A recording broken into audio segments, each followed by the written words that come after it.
Mhm. It just don't matter. They all getting paid. It's guys like me who are forced to throw shade because of what we see. Sometimes it's hard to believe, but it bees the way it bees. I'm a little off today. I don't have a clear line of path for my songs. All right, I'm going to make this a quick live. This is Sports for Real with Coach Hall. Um, been watching these NBA playoffs unfold, and the more you watch these playoffs, the more you start to pick up a foul stench in the air coming directly through the TV. I watched last night the Minnesota Timberwolves completely take apart OKC. OKC is clearly the better team, and last night it looked like they didn't even deserve to be in the playoffs. They've been the best team all year in the West, and it looked like they were about to sweep Minnesota, but for some reason they decided not to show up. Now, the people who've been following Minnesota, they felt all along that what they saw last night is what Minnesota is capable of, especially when it comes to OKC. They think they're clearly the better team. Well, from what I've been seeing all year long, I don't see any of that. It seems like every year there's some team that everybody just latches on to because they have a colorful player. And in the case of the Timberwolves, it's Anthony Edwards, and they want to anoint him and push him into the championship, primarily because they had a good run last year where they made it to the Western Conference Finals. So, of course, it's their year, right? And then on the flip side of that, Minnesota, they've been having a great year, but nobody really wants to give them credit because of what happened to them last year. They got upset. Well, you can't take last year into this year and expect to get the same results. And that's what people are banking on. Well, after watching the first two games, it was clear to me that OKC is the better team. Now, the fault that some people are making, they say, well, the series is over. And you can't really say a series is over if the other team hadn't even played on their own home court. But that's also to imply that these teams are pretty much guaranteed to win on their home court. Got a big problem with that because if you can't play on the road in any sport, you can't deem yourself a champion. Now, having said that, OKC has a tendency to disappear for a while. In the first series, they completely dominated Memphis, and then they were getting blown out till John Morant he decides to play Superman and fly through the air, pretty much knocked himself out, and he took himself out the game, and he's thrown all the way back to steal the game. Well, that didn't happen last night, and I think that Minnesota OKC had already mailed the game in before they even got there. That's the way they played. So now everybody's all excited. Minnesota's going to win game 4, and they're going to go back to OKC knotted up at 2. Well, I don't think so. What I think happened, I think the NBA got on the phone and they told OKC, look here, we got all these TV contracts, and we know you guys are the best team. We don't need any sweeps. You got to let this team win 1 or 2 games so we can keep our sport on TV. 4-0, that's great for your fans and all of that, but that's no good for the league. So throw a game or 2 to let the other team think they have a chance and don't tip the fans off about what's going on here. That's what I think is taking place. Now, if you go back through the playoffs, you see a lot of times teams that go down 0-2, they show up and they blow the team out in game 3. You saw that last round with Boston did that to New York, and Cleveland did the same thing to Indiana. So here we are now. Indiana got a 2-0 lead after taking 2 in New York. They come back home to have an opportunity to bury the Knicks. Well, the question is, are they going to mail it in like OKC, or are they going to try to get rid of the Knicks once and for all? Because, if you get an NBA team down 3-0, they pretty much pack the bags and they just don't want to play anymore. Not realizing that until you get 4, you're not dead. And the Knicks are going to be playing for their playoff lives tonight. And what I'm going to be looking for is if they're going to be a blowout. Now, I thought the same thing last night. I thought that Minnesota was going to blow out OKC, but not by 40 points. Simply because this is just the way that these games tend to go in the playoffs. They give fans false hope, and I think it's a way to keep the TV ratings up. Now, I told you guys before, I like to fool around with that parlay stuff. And when you start following the numbers, you get a clear idea of what's really taking place, which players are being inconsistent, and so on and so forth. Well, I figured since this was going to be a blowout, it was going to be reduced numbers by certain players. Well, I had it all down except the end. OKC pulled their players before the end of the third quarter. Had they kept them into at least the third quarter, I probably would have won. But basketball is hard to pick because if it's a close game, one of your players might let you down. And it always seems in the blowouts, you always have your numbers, but it goes away. You can't finish because the players get pulled from the game. So basketball is rough when you try and do these parlays, man. All right. All right. We got some silly people on here. Pramod says hi, hello. Ali said hi. I got some dumb people on here tonight. You guys go play with kids or something. We'll do something else. Leave me alone. So my question is, do what you got to do. Adil, I don't know if you're talking to me or not, but I don't know. So will the Pacers bury the Knicks? That's the question I have. And a lot of you think no. I'm thinking the same thing. No matter what happens tonight, I think the Knicks are going to push this to a game 4, making it a 2-1 deficit. And once you get to 2-1, oh, you talking to me? Well, I appreciate it, Adil. People say all kind of stuff. I can't catch everything they say, but I appreciate you being nice. And no, I wasn't ignoring you. And I'm trying to get my points across. And when I look in the chat and I have opportunity to respond, I will do that. But I appreciate you making a comment. All right. So the question is, will the Knicks show up tonight? And I think they will. So at about 8 o'clock, they're gonna go into Indiana Stadium, and I think they're gonna pull it out. Brunson's gonna have another big game, and Towns is gonna show up. But another thing that makes you think that these games are rigged, sometimes coaches make some puzzling decisions. Why would you move or sit Karl Towns on the bench when you have a nip and tuck game? This is your second best scorer. Why pull him and go with a defensive guy like Mitchell Robinson longer as opposed to the scoring threat?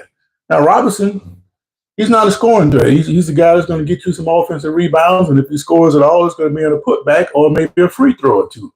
Well, that's a signal to Robinson moving forward. If he really wants to get better at this NBA game, he's got to put the work in and learn how to score at least 10 points a game. You can't be dependent on just as a defensive ace. You got to expend that energy on both sides of the floor. And to have him in there in a nip and tuck game where you need scoring, it's puzzling to me why Towns was on the bench. But they say that he was there because they wanted more defensive stopping power.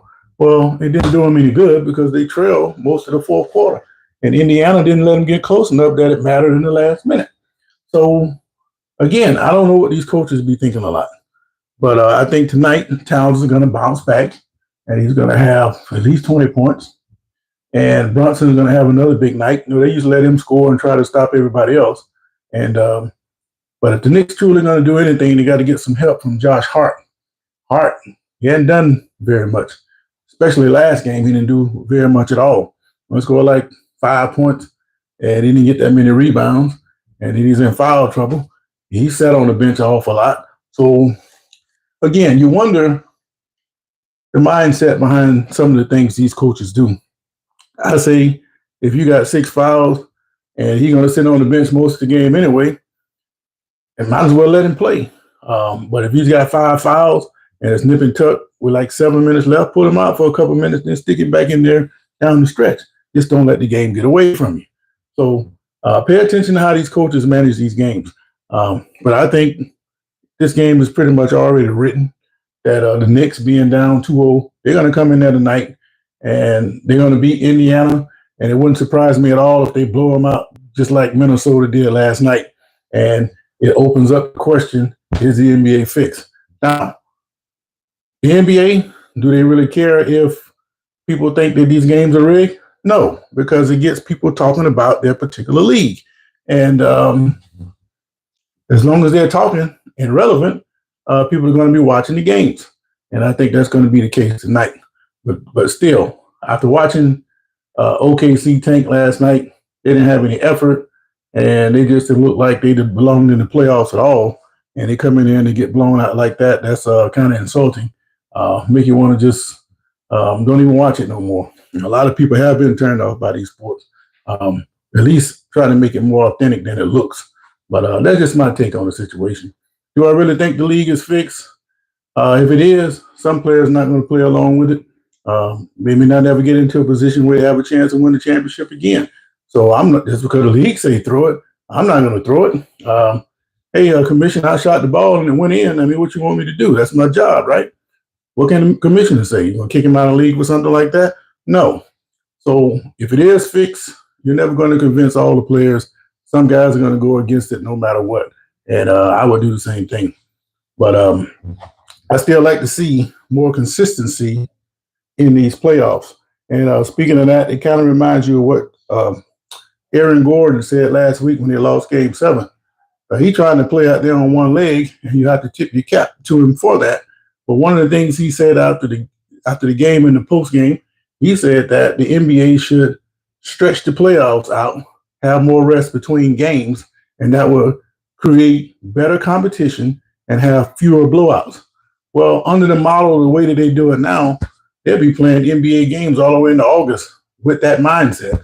So to do that, they're going to have to cut some things. They're going to have to cut the regular season. They're going to have to cut the playoff format. And if they did that, cutting all these things, guess what else gets cut? Your salary gets cut. And guess what? They don't want no part of that. So they won't, but they don't want to give up nothing that they have. So his theory, while it might be plausible to extend the series with more time off between the games, that would help. But it causes problems everywhere else. So they've been doing this like this at least 50 years. And I think guys like Gordon's going to have to suck it up, manage their body a lot better, and be ready when it's time to go. And injuries are going to happen. I don't care if you had all the rest in the world, you're still going to get hurt from time to time. And I think that is the case. But you brought up the point, and when you look at all these blowouts, it makes you think that maybe he might have a point there. But who's to say? I don't know. But I'm interested in seeing just what the Knicks do. We're going to find out who the Knicks really are tonight. And I think they're going to pull it out just to keep the ratings going for the NBA and fill up those TV slots. I'm sure the commissioner will love it. But what say you? All right. Let me check this before we get out of here. Do you think Pacers have the best coach left? That's kind of hard to say. Carlisle's won the championship. He was the coach of the Mavericks when they won it back in 2011, I believe it was. So, he knows what he's doing. Finch seems to be a good coach. At this point, all the coaches can do is come up with a game plan, but the players, they got to go out there and execute. Minnesota, to me, is still in trouble. They played almost a perfect game. You can't expect them to be red hot like they were from the three-point line like that. And they're butterfingers a lot of times. They make a lot of turnovers. They didn't make a whole lot of turnovers last night. You can't expect that to continue. So the adjustments they made trying to get the ball out of Shea's hand, they're going to adjust to that, and it's going to be a bigger problem for Minnesota. So, but to answer your question, I don't think if I had to pick, I would say Carlisle because he's the only guy out there that's won a championship. So that's what I think. JC, what's going on, man? We're sitting here talking about the possibility of the NBA being fixed. We saw OKC get destroyed last night, but it looked like OKC didn't realize that they had a game, or they didn't seize the opportunity that they could have buried Minnesota last night. Now, the good thing about it, they're not traveling between the games this time. and they're sitting in a hotel with just them and the staff, and they're going to come up with the fix to the problems that they saw that occurred the other night. And I think what's going to happen is that they're going to come out and play a whole lot better. And Minnesota, they can't continue to play as well as they did. Case in point, flip it over. Look at OKC. They scored those 87 points in the game 2 against Denver. Then they came back and lost game 3. So what can you say? Uncle Mo says fix. I believe it, man. Ty says, I think if it's rigged, it's with the coaches, with the lineups through the game. Well, I mentioned that earlier in this video. You have to watch some of the moves that they make. Thibodeau sat Towns down for most of the fourth quarter. And this guy's your number 2 scorer. He wasn't in foul trouble. And if you look at the 2 games, he's averaging about 12 rebounds a game. So even though Mitchell Robinson can get you rebounds, offensive rebounds, Towns is also being effective on the glass, and he can score more. So if you're going to take anybody out, I would take out a guy like Josh Hart because he wasn't being effective. Because he wasn't effective, I think the coach pulled out the wrong guy. And I think when he looks at that film or looked at the film, he saw that. And I think you're going to have a different approach by Thibodeau tonight. But it gives you a strong belief that these games could be fixed, man, because the way they go, I don't know, man. Now I can see Minnesota when Randall didn't play the entire fourth quarter of game 1. No, game 2. And he was off that night. So I can understand why they pulled him, trying to get some more scorers out there. And he came back and he talked to the coach later about it, and there was no hard feelings.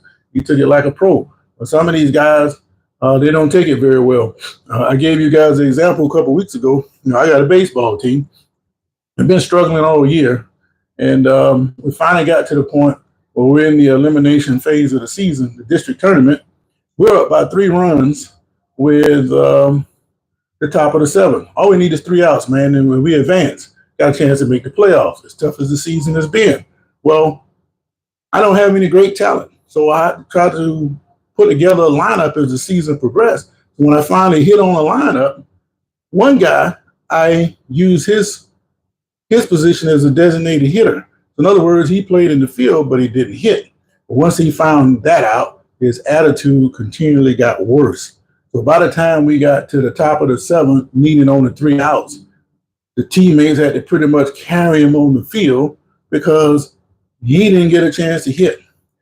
Damn if he won in the game or not, he's more concerned about he didn't get a chance to hit. Now, I didn't have anywhere to go. Well, otherwise, if I seen that, he'd have been on the other side of the bench. But I didn't have the luxury to do that. But that's what deserved to happen at that particular moment. And I couldn't believe what I was seeing. Here we are with a chance to win, to beat a team that's beaten us a few times during the year. We got a chance to end their season. And all he was concerned about is he didn't get a chance to hit. Damn the game.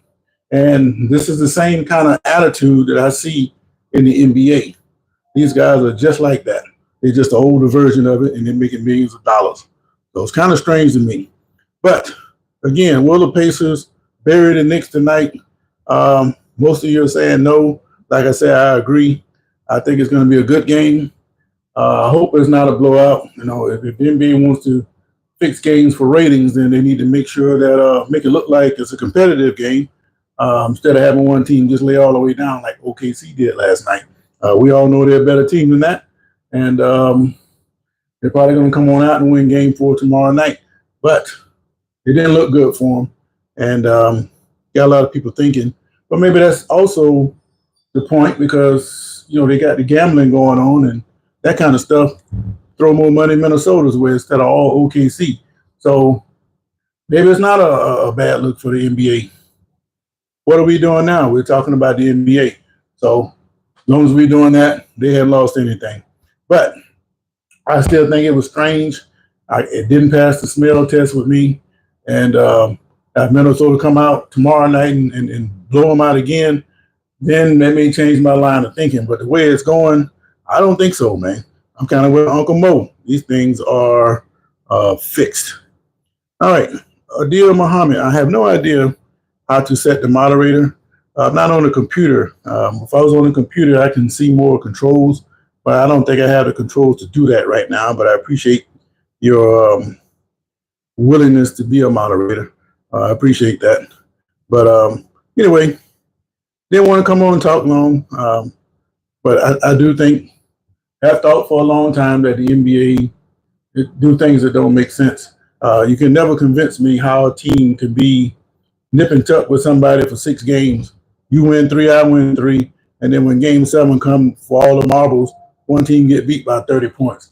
I hadn't figured that one out yet. You say there's no more adjustments to be made, so there's no surprises. Is it that some teams can't play on the road, or they have to have the home crowd behind them to boost them? Maybe that's it. I don't know. But it just doesn't make a whole lot of sense to me. And it never has, and I don't think it ever will. But anyway, I hope you guys are having a great Memorial Day weekend. The holiday is actually tomorrow, so have a good time. Remember your veterans. And if you like this video, like and subscribe. Not working in the morning, so I won't be on early in the morning. Probably come on tomorrow afternoon like today. Back on regular schedule Tuesday morning. And we're going to talk a little sports, man. I have a little bit more time to talk because things have loosened up on the job. And I'm going to have to report like I used to. So anyway, with that, keep an eye on them Knicks tonight, man. It's going to be a good game. And wherever you are in the world, have a great day. Until next time, this is Sports for Real, man. Like and subscribe, like I said, man. Holla at your boy. I'm out. Gotta go, man. Go watch these Knicks. Put a little water on my car. A little smell good on. Maybe I might hit the town tonight, man.